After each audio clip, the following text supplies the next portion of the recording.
Twitch.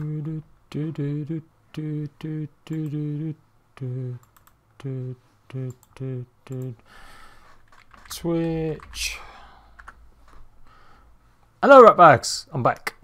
We are live streaming today the Bethesda business, the QuakeCon. It's going to kick off now. We was an hour earlier. I was way too early, but we're here. We're good. We're live. We're golden once again. Golden once again.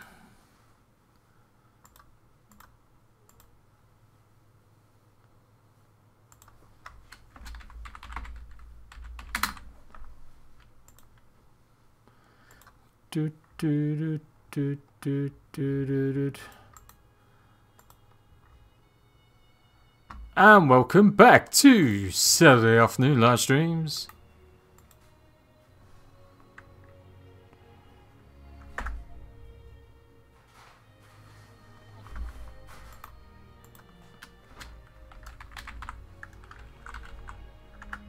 So yeah, what we're going to be doing is watching the live stream, and they'll have some answers about Fallout 76, and that's the whole point of today's live stream. That's what we'll be doing, people. So hopefully it's going to have some good stuffs. Hello, hello, hello.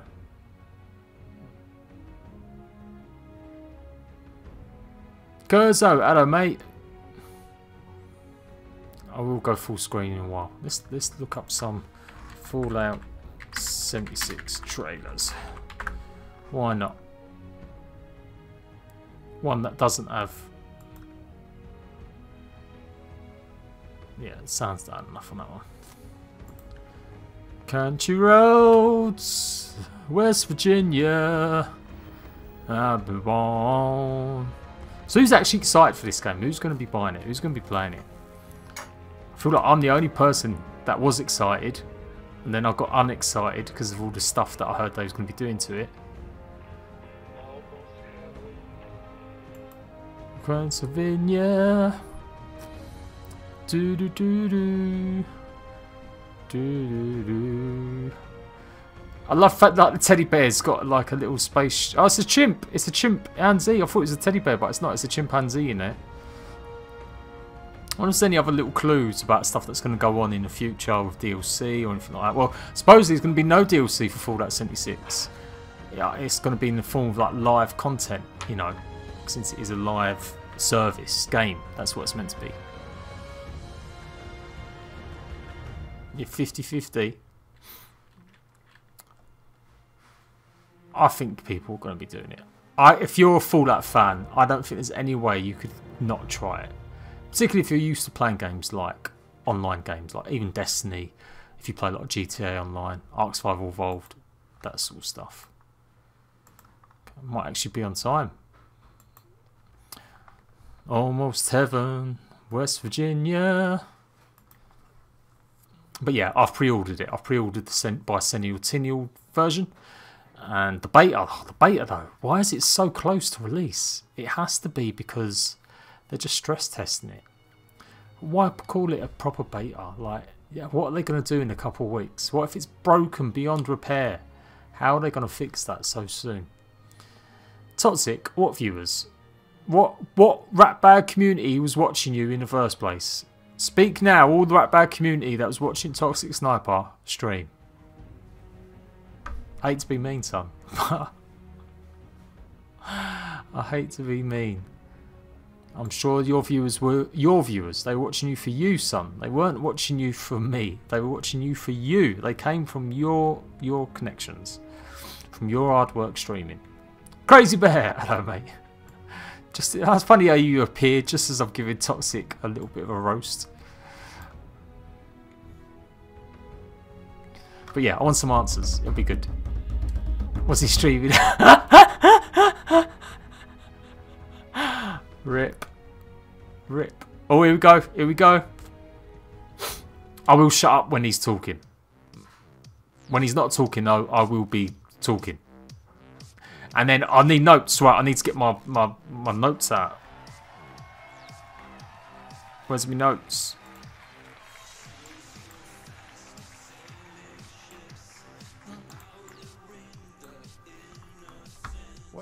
Khan, welcome to the Fallout 76 panel. You guys excited? I see some really cool cosplayers over there. Welcome. Yeah. All right, ready to get started? Is it loud enough, people? I'm Gary Steinman. Oh, somebody loves you, Todd. You should all put your masks on. we need a mask. Yeah. They got masks. All right, hold on. Come on, just get to the questions. Who cares what they're wearing? All right, there we go. Need to be louder. Love it. That's awesome.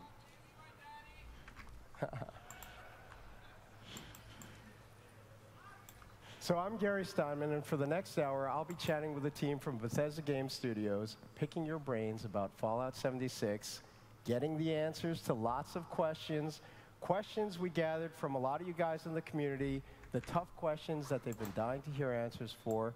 But before we jump in, I'd love to play the official trailer for Fallout 76, the one we debuted at E3 2 months ago, because honestly, I could watch that trailer again and again and again. So why don't we all watch it together, again, right now. Yeah, is that better? Is it louder now, people? Apart from this music bit.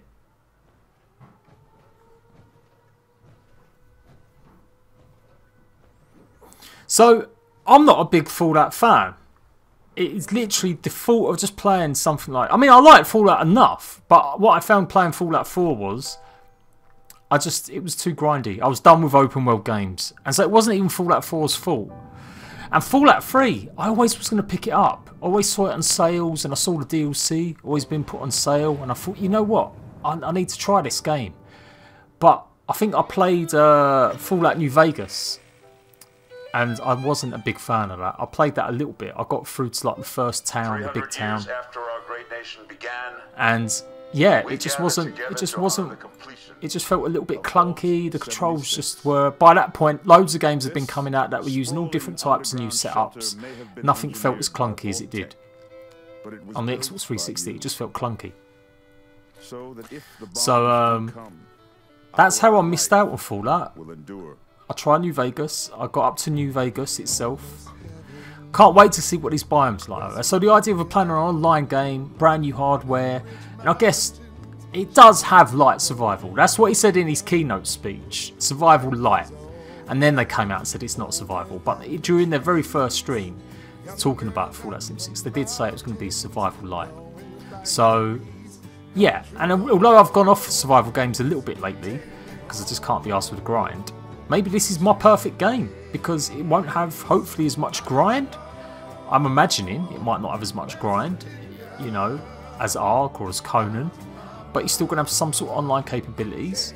I haven't got enough time to invest in loads of heavy PvP protecting bases, so maybe Fallout 76 is the perfect game. To go around exploring a vibrant world that's got loads of different creatures, loads of little missions, it's still going to have story, loads of fantastic locations to explore. It could be the game I've been looking for the last 18 months. Rip. America itself. You done, boy? Do you fancy making me a cup of tea? And then you're done, I promise. In Vault 76, our future begins. That's right.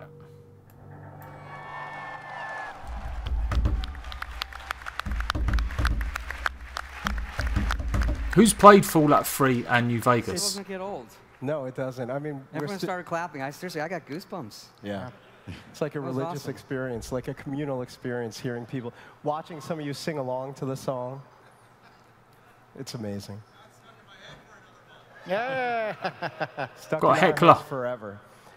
So let's get started. I'd like to introduce the team here, starting with development director Chris Meyer, who also happens to be a local or extended local. You're right down the road in Austin. Austin, Texas. I've been there since '95, so Yeah. it's a great city, Austin. There's a lot of developers. Project There's leader, quite a few Jeff Gardner. YouTubers as well live in Austin. And of course, Turn-based, game yeah. director Viking. Todd Howard. Todd God Howard.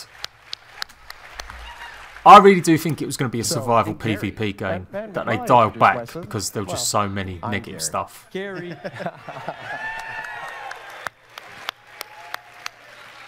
I promise tough questions, and they'll come, but let's start with an easy one, or what should be an easy one. Todd, what exactly is Fallout 76? That's a good question. I mean, the short answer is, I think people know, Fallout 76 is an open-world RPG set in the Fallout universe that has a lot of systemic and survival qualities.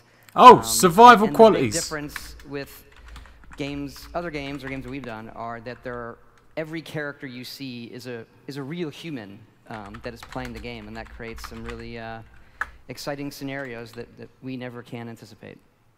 You used the word systemic, and we've got Chris here, who worked on one of the granddaddies of all systemic online games, Ultima Online. And now you're working on Fallout 76. I don't even know what Ultima is.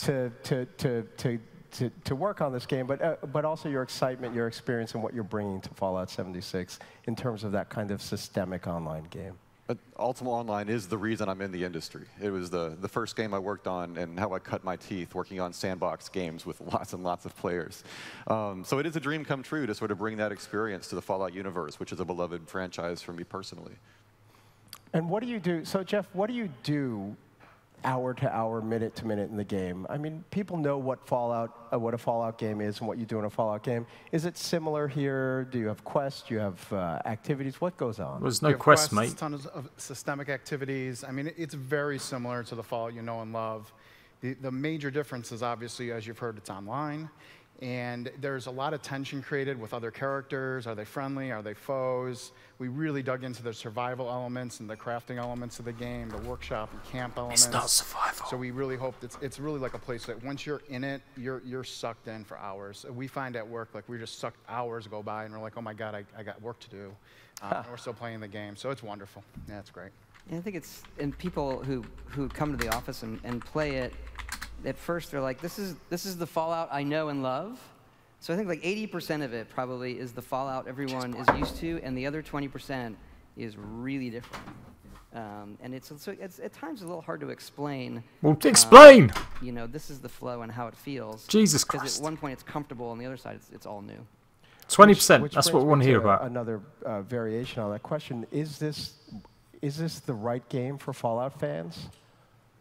Oh, Well, pussyfooting I around. don't really know. There are so many types of Fallout fans, right? You see everybody here, and there's so many things in our games, and some people love just the exploration, the character building, the stories, the combat, crafting, and so it has all of those things. Obviously, the thing it doesn't have are NPCs that are going to be specific characters that tell you a story that we've written.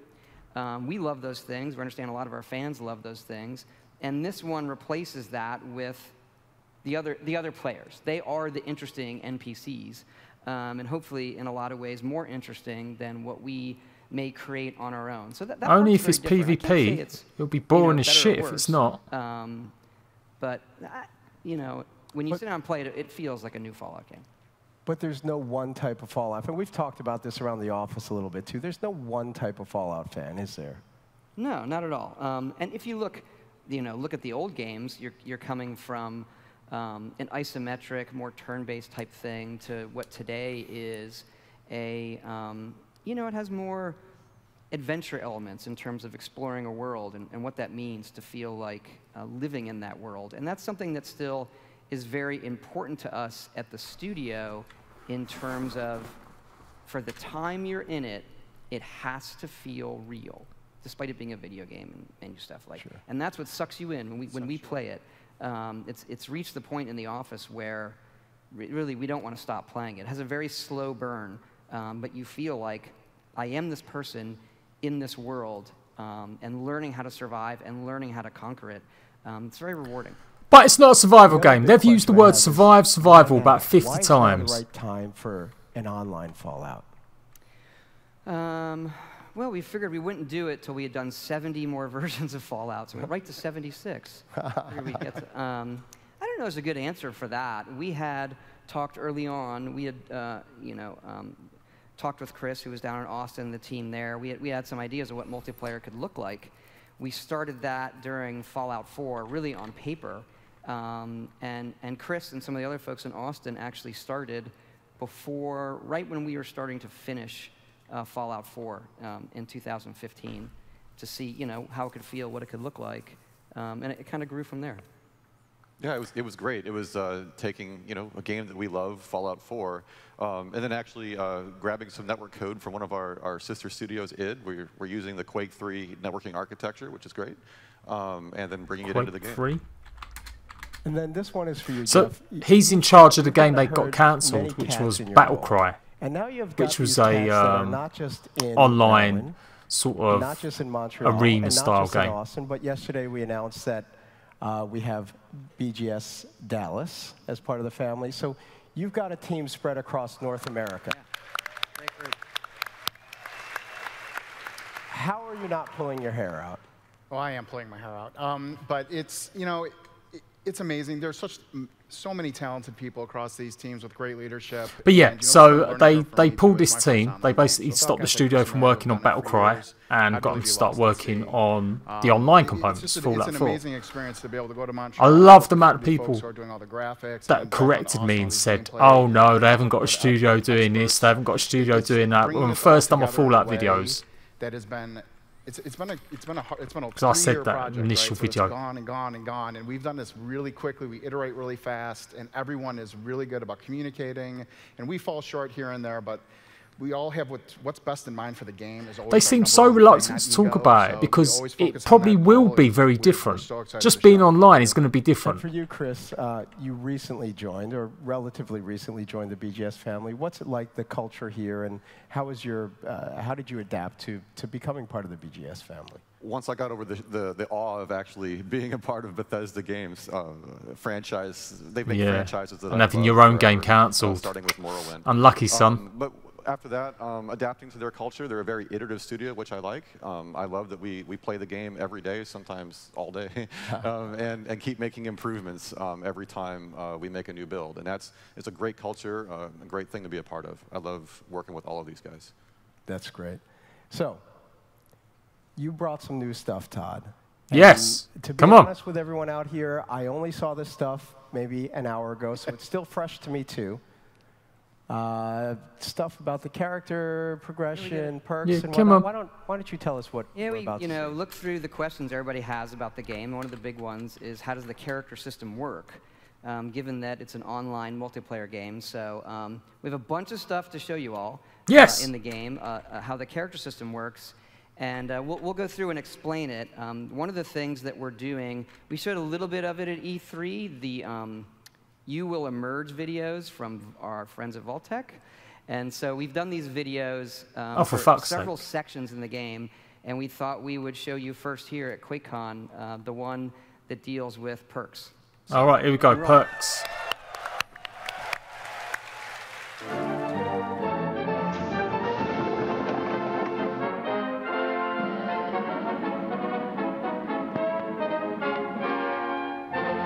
You will emerge. Today's episode, Being a Better You. In life, we must each deal with the hand we are dealt, performing our assigned role to the best of our capacity. But after total atomic annihilation, you may find the hand you were dealt has been reshuffled. Yes, gone are the simple days of yesteryear. Now the common workman must also be a covert operative. The farmer, a master of the martial arts. The ice cream man, a nuclear physicist. How will you make sense of it all?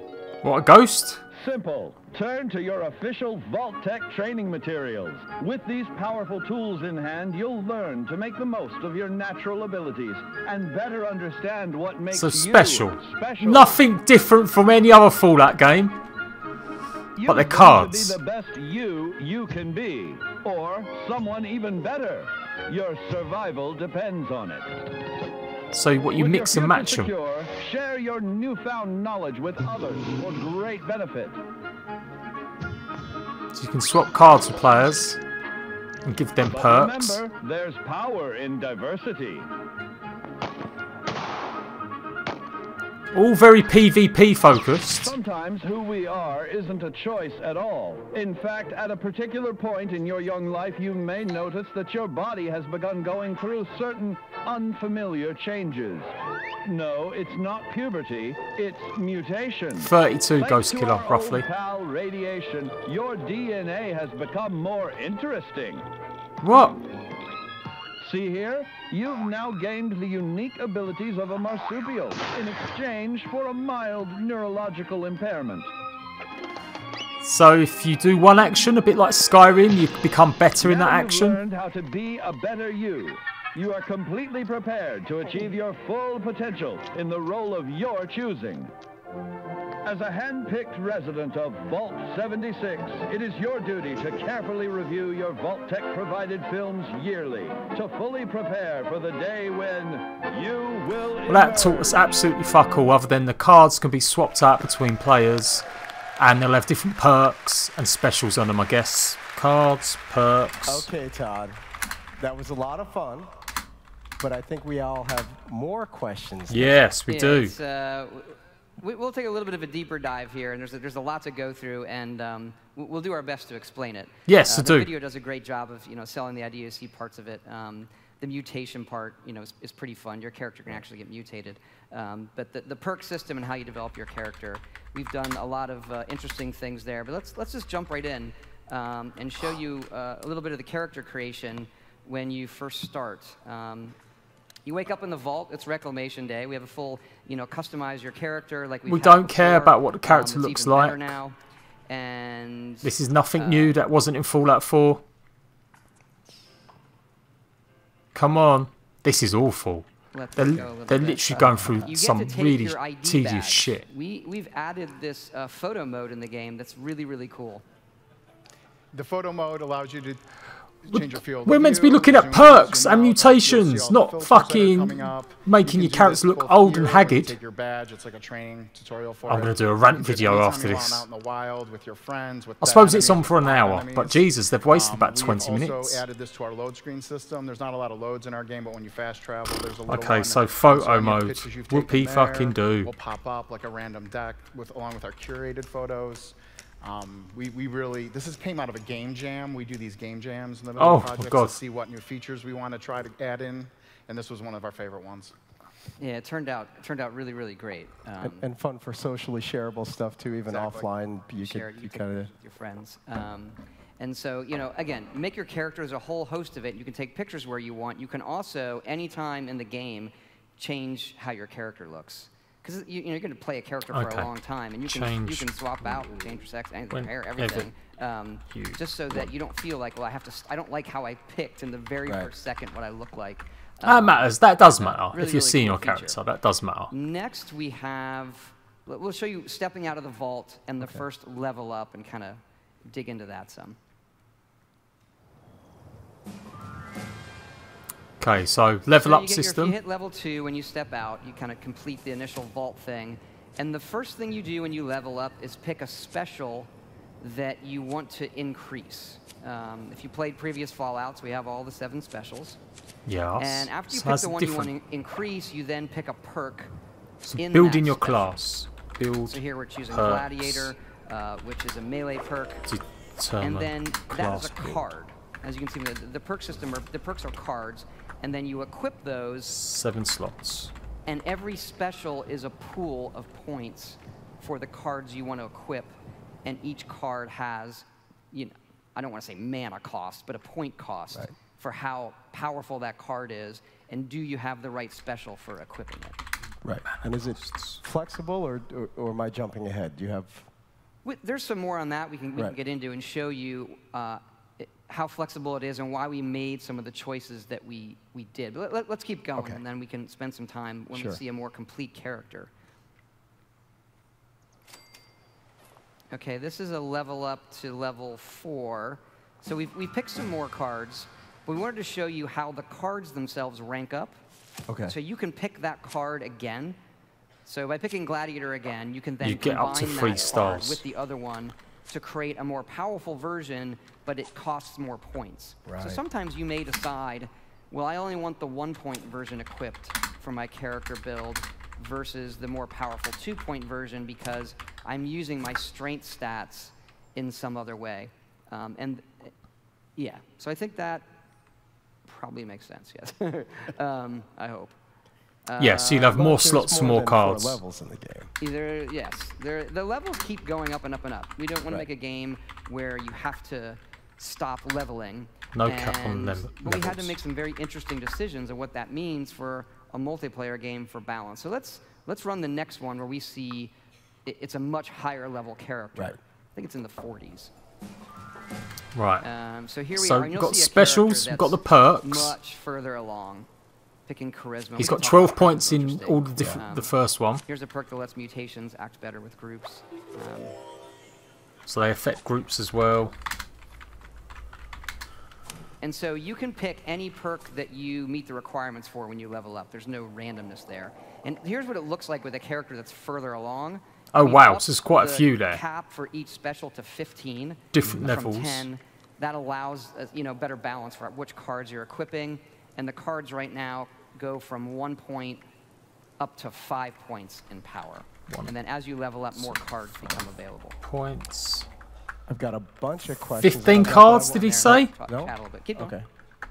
But I wanted to ask about charisma. Should I ask that later? About We can talk about that now, yeah. yeah, Chris, how does charisma work in an online game? If we're not talking about NPCs that you can influence, what does charisma do for you? And that was a very interesting discussion amongst the team to try to figure out what do we do with charisma. But it made sense in a multiplayer game that a player that invests points in charisma and collects those cards, they can share those cards with their teammates. So we've developed a system where that player that invests can become the person that makes your entire team more powerful by sharing those cards. We did throw a few cards in there for the single player. I think we have one. It's Lone Wolf, as I recall. Lone Wanderer. Oh, Lone Wanderer, right. So if you can still pick some charisma cards if you're more of a solo kind of player, but the person that plays in groups all the time will probably invest more there. Cool. Yeah. And you probably saw before, again, when you level up, you get, these are the cards that come into the sets you can pick from when you're level 4 or 5, whatever. Right. We also experimented with, well, how do we add some more fun to it and give you more choices? And so we have added, because they're cards, perk card packs. And every few levels, initially every 2 levels, you get a perk card pack, and that has 4 random cards. Again, you could have picked these, but it gives you some more interesting choice that you might not have picked to give you some flexibility in your character. And then later on, you get them every 5. But let's look at a perk. Do you think they're going to sell these as transactions or DLC? Where you'll pay £10 and you'll get 2. It looks very much like a loot crate system, doesn't it? Like FIFA Ultimate Team. We have gold cards that animate. Of course, you get a joke and a stick of gum. Nice. And the gum, actually, for fun, is a very slight. It reduces your hunger for a while if you chew the gum. Nice. And so they're a ton of fun. When you hit that level and you're like, oh, it's level 6. All right, I get a pack. You get to pick your regular perk and then also see like, okay, I got these other ones. Is there something I want to swap out? And that's something good to talk about is the swapping right. of the perks. Right, because you mentioned that the packs help you discover something you might not have known you wanted, but how flexible is the system, Jeff? Sorry, Gary. Go ahead. You can swap out perks anytime. Generally, again, to reiterate, when you level up, you pick a special. You get a point in that special, which is the pool of points that you can slot perks into. You also get to pick 1 perk per level. Generally, you'll pick the perk from the special you chose, but you can also pick other perks if you have available points. And then these are wild cards. So every 2 levels from level 1 to 10, and then every 5 levels after, you'll get one of those perk packs. And what they allow you to do is to experiment with some other builds and cards you might not normally have played. Remember, you do start with 1 point in each special, so you will have unused points from the beginning, too, where you can try just slotting these in right off the bat. what we have found is that that allows players to go, hey, what are these luck perks, and why do I really want to search containers for extra ammo? And as you play a survival game, you go, wow, getting extra ammo in containers is really valuable. And those, remember, you can also share those perks. So if you have perks to share ammo and you share that on your team, every member of the team can then find more ammo in containers. And these all rank up, so eventually you're getting like huge bonuses in ammo. This sounds all good if it was a free-to-play game. Weight's a big deal in this game. I mean, I don't mind so much as long as you can't actually buy the packs yourself. And you know, you see those cards at first, you're like, well, that's not as cool as being able to do. But it's pay to win if that's the case. But in a survival game, so it's not pay to win yet. They've not said you can buy them. Let's be clear, they haven't. You know, this is stuff all earned in game. That interplay, and there are so many cards in here, hundreds, and you're able to really do these cool builds and swap things in and out. And then I'm on a team. I have a great perk for this team that I might not want to carry. Lone Wanderer is a perfect example of that. Lone Wanderer, as soon as I play that when I'm playing solo all the time, because it gives me a bonus to my experience and damage. And as soon as I get on a team, I turn that off because I'm on a team now, it doesn't work, and I'll equip a different card that I can share with my team. So when you say build, you're not really talking about sitting there and having multiple kind of decks. You're talking about having more of a baseline and then making little changes here and there quickly and easily. Is that a kind of a correct way of putting it? Or? Yeah, your character, you're still progressing the way you would expect in an RPG, and it's kind of growing and growing and growing. So it's kind of what Jeff was saying. You're swapping out a thing here or there. The perk packs can also sometimes give you a perk that is, we intentionally do this, you might get one or two that from a pack of cards that is a higher level than you are. So it's like a few levels in shooting distance. So you say like, oh, I didn't even know that was a perk. Oh, awful. Maybe I want to pick agility on my next level up because the game has given me this other perk and I just want to try it out. The other thing is, this is the multiplayer part of it, that when you hit level 50, you don't get to pick any, you don't get to give out a special point anymore. So that doling out strength and all that stops at level 50, but you still get to pick cards.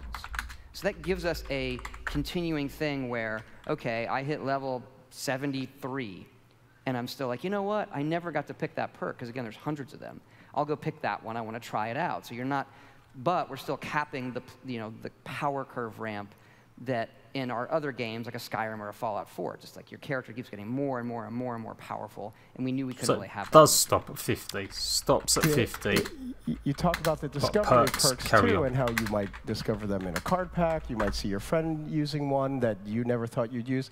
Have any of you, in your own internal play testing, found a perk that you never thought you would use that you're like, wow, this is really cool? Chris? All the time. Any recent examples? Well, I remember when I first started playing the game, I did exactly what Todd alluded to, or Jeff, where I always picked the % damage perk.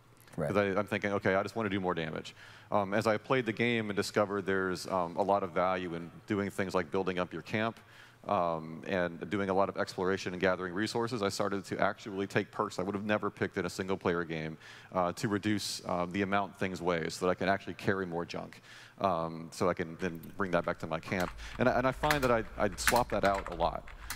Like if I'm playing by myself and doing more exploration, I tend to use those kinds of perks. But if I play in a group, we typically have some objective in mind. It's something we want to go and kill, and then I might swap some of those out for the more traditional damage perks. It sounds interesting, building your class for whatever mood you're in or whatever you're going to do for that day. I don't mind that. I can't think of anything particular. I did get one of those weird mutations the other day, though.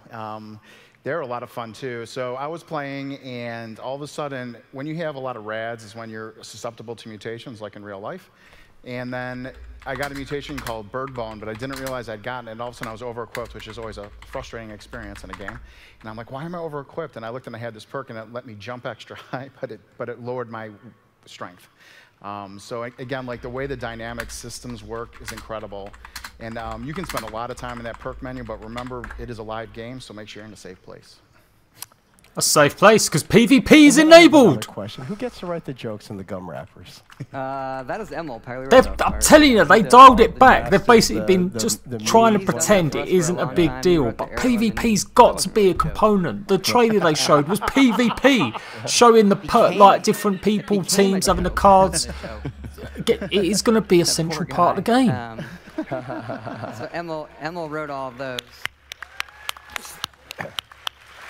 I feel every time I watch something for real that gets revealed, So let's switch gears. it enhances what I wanna get to originally some of the believed. questions that we've gathered up from the community. I'm going to call this the Thunder Round. Usually we do a lightning round, but we've got a half hour here. We're going to take our time. We're going to thunder through some really tough questions that we gathered No, up from lightning. the community. As many answers as possible, you mug. Let's start with the big one, the beta. Yeah. Now, Come you on. guys want to play, am I right? Yes. Why is it so close to Why can't release? you let them play any sooner, Todd? Yeah, motherfucker. Look. There's a Oh, lot of heckled. chatter. Heckled. Good. I'll pack up my stuff. Look, we want everybody to play it as soon as possible. We're playing it now. There's a lot we have to do, right? There's things that we know we need to change and fix before we get it in everybody's hands. And the other thing is, even though people are going to start playing the beta in October, this is a game that we're going to be constantly updating. So everybody's feedback is really, really important to us. No. The beta for us, this is an all new thing, right? No, we when need it to stress launches. test a lot of systems, and that's why we called it the Break It Early test application. But you won't be able to because fix it's gonna it. break. Because it's We're too pretty soon sure to of that. release. And get ready. And so it's really, we need to make sure we're ready for everybody comes in, it all crashes the first moment. See, I make it sound fun, right? It's going to be really fun. And then, making sure we're ready to fix that really, really fast. And so that we're in a good loop of, hey, here are the issues. Let's fix them and get everybody else in the game as soon as possible. I just can't see how they're going to do that so rapidly. Just to reinforce Every what other you online mentioned, game that struggles. This is a live game. Of course, we're going to continue to work on it. Your feedback still matters. Because I know that was something that I think some of the community were concerned about. Yes, everybody wants to play it sooner than later, and I'm with you. But you will continue to work on this game, or you have plans to continue to work on this game and evolve it. It's not like it's finished and then you're going to take one little round of feedback. You have lots of thoughts and plans, and we don't want to get into the roadmap, but... Right. We do have kind of a roadmap in our heads, and this is a game that we think, with the community, is going to be a very different game a year after it's out, 2 years after it's out, 5 years after it's out. And put it in early access, like most games companies do. We have big plans and what we can do with the game and with our community, and the beta is just really the first step. The first step. The next big one, PvP. I think everybody is excited, anxious, concerned. Yes, come on. Highly anticipating, nervous. You've talked about it a little bit here and there, but why don't you just take it from the top? How does it work? What's the deal with griefing? How are we going to be able to enjoy our Fallout game? Or how am I going to be able to screw up somebody else's Fallout game and get away with it? Or any variation on that? I'll just leave it to you to... This is why I don't go on Reddit. That's right. Well, you clearly did, because we you will do our pussied best to out. sort of explain where we're coming from with PvP. We agree with those. Like, we have folks in the office, we have that debate, is it a... what is it? Where do They're we gonna want charge the full price though, players Bathtub. kind of driving force? Is it a PvE world thing? For a Is it game the that's not other working. players? And for us, it is both. How can we do both? And so the first thing we'd say is that we want this element of danger. It sounds weird to say, without griefing, which is like, okay, those things are often in conflict. So right now, and you've seen it in some of the E3 videos, when you shoot somebody, you do a little bit of damage. You don't do full damage. It's like an invitation. It's like slapping somebody in a bar. Like, you want to fight? And like, that's annoying. And eventually, you're like, yeah, I think we're gonna. And so you do little bits of damage. If you engage, then you're doing full damage. And there's a cap reward based on the player's level. So if the player's really high level, you're going to get more caps from them than if they're low level. If you want to, after each one of them dies, you can seek revenge, which doubles the incentive. So the guy kills you, you're like, well, that was annoying. Then the game says, hey, if you want to seek revenge, I'm going to give you the double reward. It's like, okay, maybe I want to engage in that. And that's really, really fun. The issue is when you don't want to engage in it, right? Someone's coming up to you, and they're slapping you and slapping you and slapping you. And you're like, I really don't want to deal with this right now. We have a lot of ways you can get away from them, but we still like it where they do, if they keep going at it, they have the ability to kill you, which sounds terrible, right? It does. To be like, why would you do that? we like to turn that into a dramatic moment. So the player that kills somebody that didn't want to engage in it then becomes a wanted murderer. They get no reward.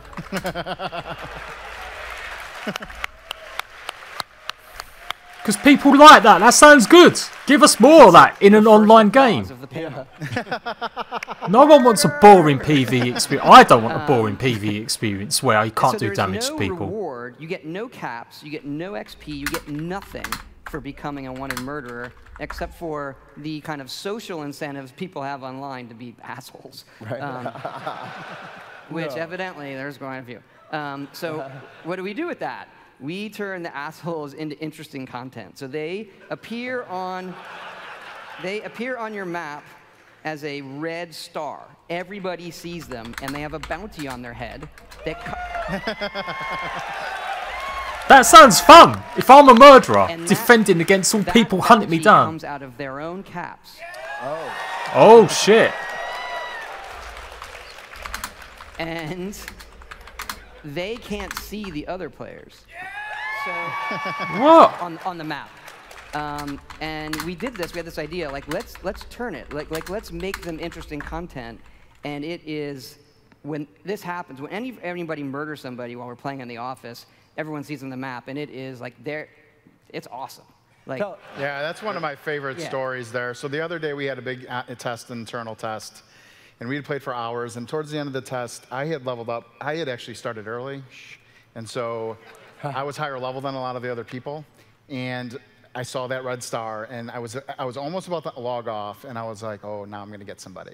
So I had built a sniper rifle, right? I found a hunting rifle on a super mutant, and I built a little scope, and I extended the barrel, and I was like, I finally get to use this. So I fast traveled near them. Now on the map, remember, you see where they are. It's not super up. It's a little relative, so it's not super pinpointy, but you'll know generally where they are. So I'm sneaking, because when you sneak in our game, your appearance on the map disappears, no matter what state you're in, except for wanted. So my pip doesn't appear, and I'm sneaking, and I see him in the building, and I see him moving around, and he comes wandering out, and I took his head off with my sniper rifle. And he drops down, I go running up, I loot his junk, I dance, took a picture of his corpse, and bodies from murderers at least. So junk. What happens when you die, though? What happens when someone kills you? Like, Chris, why don't you jump in? What, like, if I decide I guess to you get engage, loot. If I don't engage, am I punished if I die, or there's got to be something? Yeah, for a long time, we tried testing where there was no punishment at all. And that took all the sting out of death. People used it to their advantage to travel back to various points, and it didn't feel right. But we didn't want to make it too punitive, because we do expect people will die, and there's no save games like a single-player game. So what happens when you die is you just drop your junk. And junk isn't worthless. You need junk to build things in your camp, or to make better guns, or to make better armor. So you would go around killing people to steal where you go out and explore, some materials. Create some junk. And if you happen to die, that's all you drop. You don't bit like use Vigor. Awesome power armor or any of the guns that you've collected. But then you have to make a decision. Is like, was that enough junk that I need to go back and get it, or is that something I can live without? And what people will do is they'll go back to their camp, and they'll put their junk back in their stash, which is safe. Nobody can take things out of each other's stashes. And we've also seeded the world with stashes as well. So if you know where some of the stashes are, it's always a safe place to store the junk that you've collected. Okay, save points around the world. A little bit of a sting. So that'll really deeply hurt. And it's also a little bit of a reward for if you manage to kill somebody, there's usually something there with them. Nice. Okay. The thing with junk is it's nothing that you can't just re-get if you just keep playing. Like that's that pile of it. But if you just start exploring, you'll collect more. So it's sort of like, well, that was sunk time. Do I want to go back and get it? And it's that happens on PvP. So if you do kill somebody, their junk drops, and you get to pick it up. You get the caps from them. Right. You can take the junk, but you get caps too. But it's just a little. You get caps too. Got it back it's just, we like it. We put it in. And it's just enough to get double the caps. Before this, you would just run into a dangerous area. You don't really care. There's no penalty to death. It's like you just fast travel back. And then once we did that, you just stop a little bit. Like, well, don't want to take a moment and like collect myself, store the junk before I head into danger. If anyone remembers Fallout 4, screws are very valuable. So if you've got screws in No, your you junk, always get want junk, to no matter what. You can't decide between like I'm sure of it. awesome-looking gun or Just a no death XP or fan. caps. They both have equal. How does respawning work, by the way? If you die in a dangerous area, but can you respawn anywhere? What goes on there? Respawning always takes. You can respawn anywhere you've unlocked, just like Fallout 4. You can fast travel wherever you'd like. The closest point to you is free, and the entrance to Vault 76 is free. Beyond that, you have to pay caps based on how far away it is from you. So if you decide you want to take that opportunity to go way far to a corner of the map, you're going to pay a small caps cost. So Pat, go across the map. It doesn't kick in until level 5. So that gets people into the game a little bit and understanding it before people start saying, hey, do you want to fight? Do you want to fight? Because otherwise they'll just hang out. Everyone comes out of the vault. So you would just like set up your camp and all the turrets. That happened for a while. You're like, I'm really excited. I got the game. Remember, for people who have more questions on PvP and can already see some exploits that might not be fun, we do allow you to ignore and block players too. So you can actually, when you die, or at any time, honestly, but especially when you die, we have an option there for if you're just done with that, you can ignore them for that session. Then they can't see you on the map.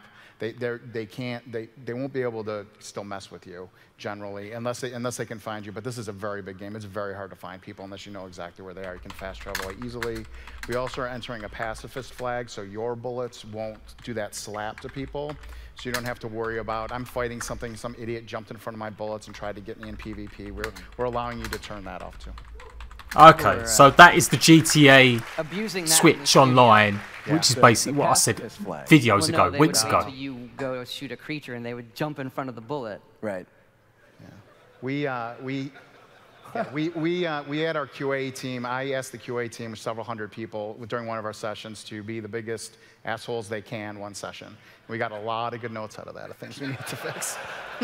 QA knows how to play the game. I want to play that game. That's the game I want to play. One more question about PvP, which is, if you are a higher level character with higher level armor, higher level weaponry, how do I even have a chance? And I get the slap mechanic, but if I want to engage and I'm a lower level character, am I just going to get destroyed instantly? We struggled with that. So what we've done is there's two sort of power curves. You have the usual power curve against creatures in the world that you're used to in our games.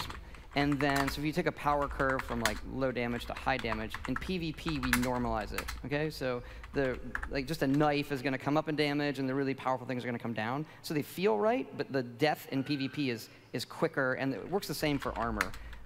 So if you play other multiplayer games, the guy in power armor with a minigun is obviously gonna be harder, but if you get the drop on him with a knife, it does kind of work. It makes it more fun without it being, well, I have no chance whatsoever. Again, there's still a ramp there. It's just, normalized. Like Destiny, Iron Banner, this ain't And you get the caps, all right? So that's the other thing, is why do I want to go try to kill a level 100 person in power armor with when I'm low level? Is that my reward is going to be way higher. Excuse me. Yeah. Nukes. Very cool. So more caps for higher level players. But what happens when we're nuked? I mean, we know that things happen. We know that the area gets irradiated. Things are destroyed. There's higher level loot, higher level enemies. But let's say I have a camp in that area. What happens to my camp? How soon can I rebuild it? Chris, why don't you jump? Yeah, well, first of all, nukes are very cool. All right, they're one of the coolest things that happen in the game. But we don't want it to be overly burdensome to a player to lose all their stuff, so that we don't. When you nuke a camp, it does destroy the structures, but we've created something called a blueprint system, so that if you spend hours making a really cool house with lots of detail, you can blueprint that house. So it's very easy to replace it in the event that it gets destroyed by a nuke. It also makes it very easy to move your camp. So even if we're not talking about destruction with nukes, if you decide you want to relocate your camp to a different part of the map, and you can pack it all up, and you can put it somewhere. So that's contradicting what Todd said. He said your camps will take a little bit of damage, but won't be destroyed. But now he's just said they will be destroyed. It's very easy to get back to where you were.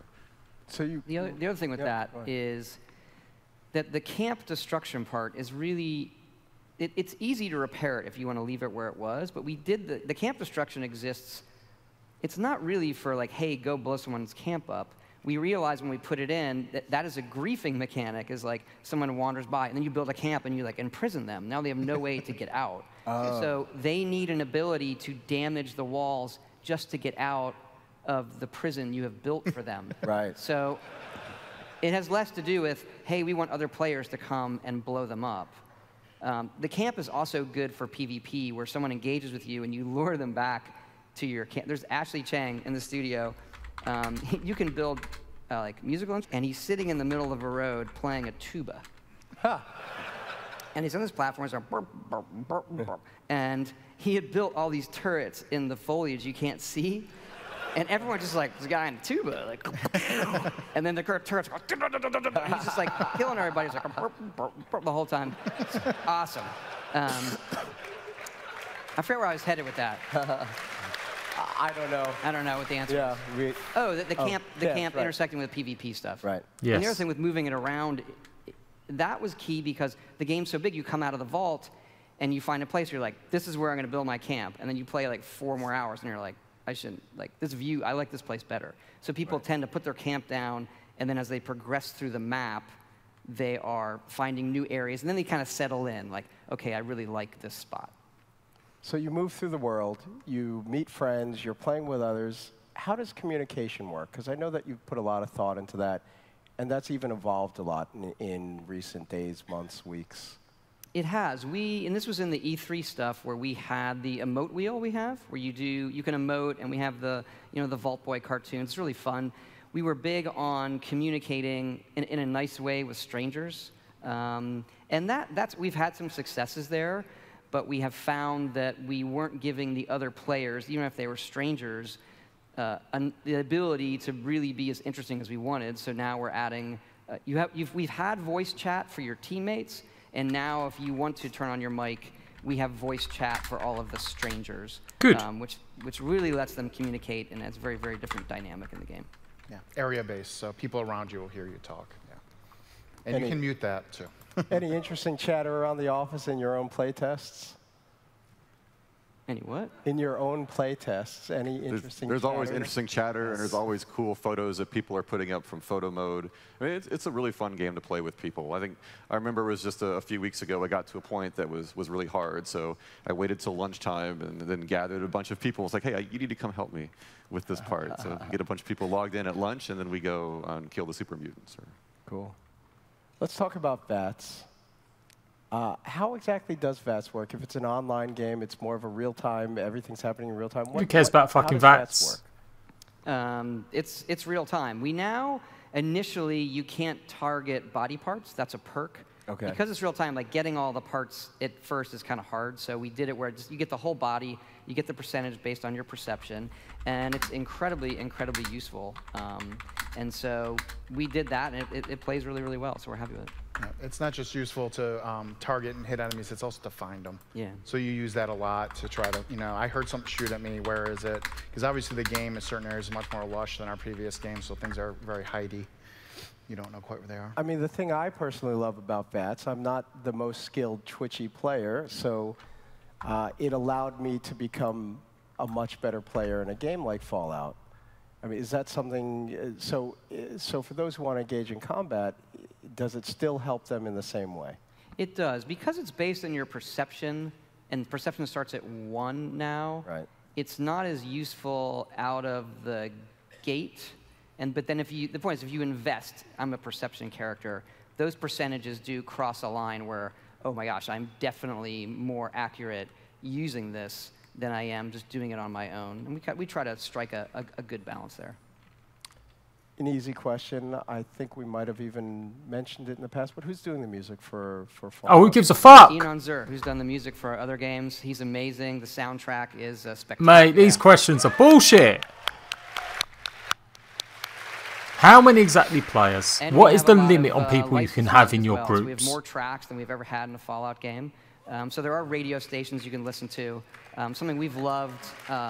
Oh, who in the cares, series, Todd? And it's always fun to go through and say, like, I really what do are the feel classic like tracks We want to have making a I fucking told you so video. An unbelievable amount. About 3 or 4 videos for weeks I was saying it's going to be more PvP focused. It will be PvP. And it is. It's great it for is. Fallout. So sometimes it's like the trailers show nothing but taking other people out. And that's the focus of it. They've got all these different types of rewards, getting junk, getting caps, having the reward system. Yes, you do have to do some bullshit to get there, like give them a spank. Fallout 76 is an But online game. it is. This question has come up a lot. Then piss off, Toxic. Like Reddit. You've done nothing but self-promote yourself and just chat shit, mate. If you're not interested in the game, then don't watch. That is definitely something that we are doing. We're committed to it. Modding for us, it's not just having a private server. It's being able to mod it. So mods for us have really been, once our games come out, that's what our hardcore players play. And they're still playing, Skyrim and Fallout 4 are two of the still most popular games in the world, and a lot of people are playing mods. And so that is something that, given the online nature of it, is going to be very, very complicated, but we're committed to it, and we've been, starting to design what that system is going to look like. But it is, I will say this, it's a complicated problem, but one that we are 100% committed to solving.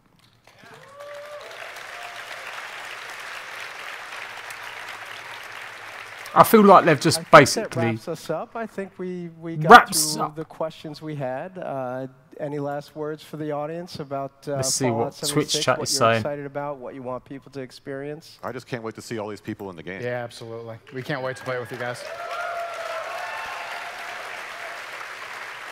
I would say really it's seeing everybody here and what our fans have meant to us. This is part of our excitement. Whenever we do a game, we try to make the game that we would really want to go out and buy ourselves. And this one is very, very different for us. We know it's different for our fans.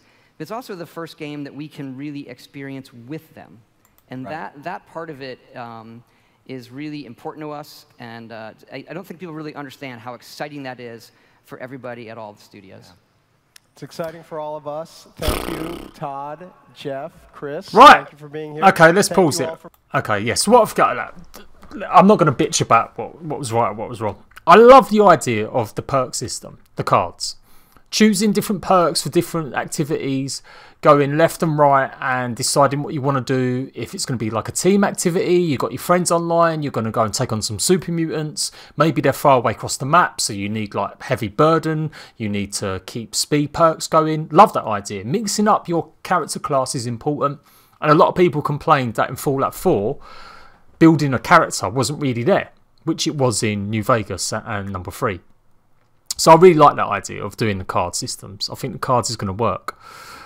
The PvP, you've got to shoot someone slightly, and then if they shoot you back, that enables full-on PvP. But you can turn off the flag system to stop yourself shooting other people, so that you just don't ever become PvP with someone, unless they murder you. You do reduced damage.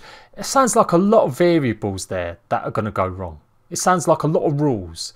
It's one lesson I've learned through covering Ark and Survival Evolved with PvP is, when I've done my own servers, the more rules you try and put onto a PvP situation, the more that game just becomes shit. It becomes bad. People don't want to play. It's crap not having rules. It's crap having griefers and people that grief and do things like they said, wait outside Vault 76 and kill all the noobs. It is. But that's almost part of the learning curve for a lot of people. That's part of toughening up and stepping in line one of these big games. I mean, this isn't the same because it's not going to have hundreds of players or even 60 players. But for me, having it so watered down, they're just not going to appeal to the right kind of people. They'll hopefully get enough Fallout fanboys back on board now. But I still think this is still going to piss off the Fallout fanboys. They're still going to go, I ain't touching it because it's PvP still. And yeah, I think there's going to be way too many problems with it. And they may adjust it, but this whole idea of having this beta so close to launch, what can they really change or adjust? They've said it's going to be the full game, the beta. So by the time we have the beta, by the time they discover, you know what, no one liked that mechanic, how are they going to implement that? So that means we'll end up playing through shitty versions of the game for months after paying $60, 40 quid, 45, 50 quid or whatever, and then they'll fix it. And I'm tired of games like that. I'm tired of playing games that become good a year later. Even No Man's Sky 2 years later. The Division, which I never played some of these games, but just in general. Rainbow Six Siege, most of the Ubisoft games. Even Destiny, you know, supposedly is going to be good with this brand new DLC that's coming out. Of course it is, because they just want money from you. It's all a bit worrisome. And how are they going to implement this stuff? If it's going to be an online game they're going to support forever, or for a while, how are they going to make money? There must be ways they're going to implement things, like you guys were saying with the ESO, with the perks, the crown systems. It's going to be very weird. You can block people individually. They won't be able to see you on the map. But that, like, you could literally jump on a map, block every single person that ever comes into your world. I didn't ask questions about what happens with friends joining your worlds. Can you all coexist on the same server? Would you stop other players from spawning in on that server? There's so many. They didn't talk about how you could implement, like, inviting people to your world or your game. They could have done a lot more. They've not shown anything either. No gameplay. No gameplay for a big event for Bethesda like QuakeCon. We've only got Gamescom and PAX West to come. And PAX West traditionally isn't that big for big developers. It's usually the small developers that really take time to shine. So, what are we going to see? Some gameplay at Gamescom? Like, there's not much else coming out with, you know, to explore some of this stuff and see it. Yeah, I think I'm worried about it. Yeah, exactly. If they put an early access label on it, as shitty as early access games are, you can live with that. You can go, okay, it's early access, you know. I paid $25, I'll pay the cheaper money, I can go for that, that's fine. But paying $60 and then they're fucking working on it month after month after month. Ooh, it's going to make me loads of money. I'll be doing the videos every day, just complaining, and the community's in uproar. I'm going to just become just like fucking Legacy Starkiller, you know. Every video will be, the gamers aren't happy. Bethesda fanboys aren't happy. Fallout fanboys aren't happy. That's just going to be my videos every single day. But wow. Wow. Yeah, you won't find them. Like, oh, it's crazy. So I'm just reading some of your comments, what you're talking about now, guys.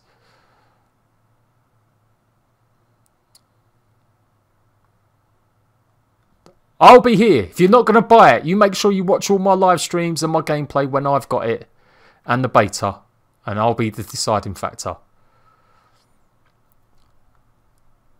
No, we don't need to wait mid-gamer. I need content, son. I need to make as many mountains out of molehills as possible. It's a long time. We've got months to go. You know what? I'd almost got used to the fact that, oh, okay, PvP's not going to be what I thought it was. Oh, it's not going to be a survival. Within the first 10 minutes, they mentioned the word survival about 20 times.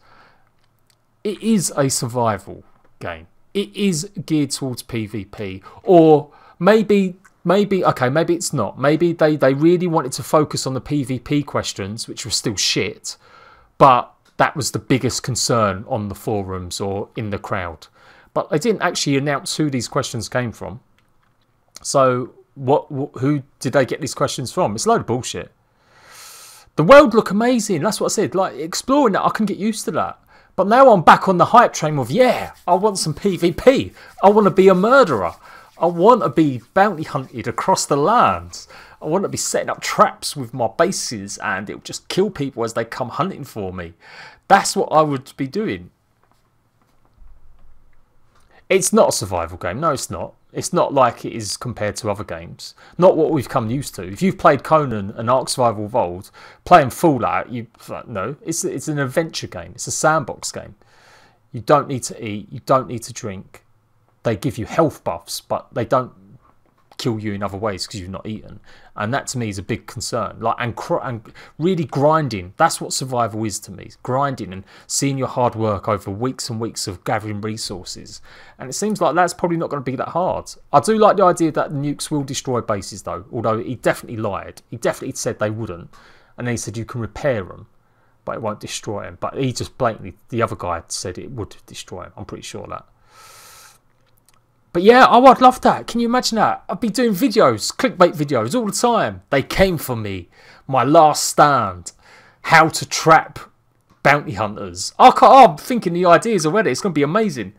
I would go around murdering people for content. I really would. I would be the ultimate troll, the ultimate arsehole. Just go around killing people and just getting it. That would be good. I'm hyped for that. I'm hyped for that. That's what I want. Make traps and just make all sorts. Yeah, we could all get together. That'd be amazing. Oh, mate. Right, I better go. I better make my roundup video of this and get it out before Legacy Starkiller gets on it and Mr. Matty Plays and all them other fucking Fallout fanboy cunts. And I'll see you ratbags in a while. Thank you for joining. It's been great. It's been good talking it over.